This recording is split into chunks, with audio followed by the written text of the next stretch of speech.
فواحد ضيف انا مش نازل تاني هترهبن. قلنا له ما ينفعش، ازاي تترهبن؟ ده فلان ده قاعد بقاله سنتين لسه ما ترهبنش وانت تقعد النهارده هترهبن؟ قال لهم بصوا انا هترهبن يعني هترهبن، مش نازل من الدير. وشفته بعينيا دي وسمعته بودني.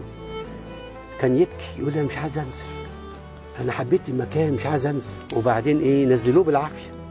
فنزل على اول الطريق ركب عربيه نقل كان فيها بكر كهرباء كبير ده، فعمل مطب حادثه كده، راح بكره وقعت، راح قعص مات.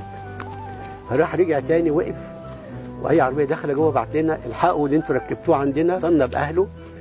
فبعد ما روح جم بقى اهله قالوا حاجه جميله قوي. قالوا ايه بقى؟ اخر زياره جالكوا الدير كان سايب جواب مقفول، قال محدش يفتحه غير بعد شهرين.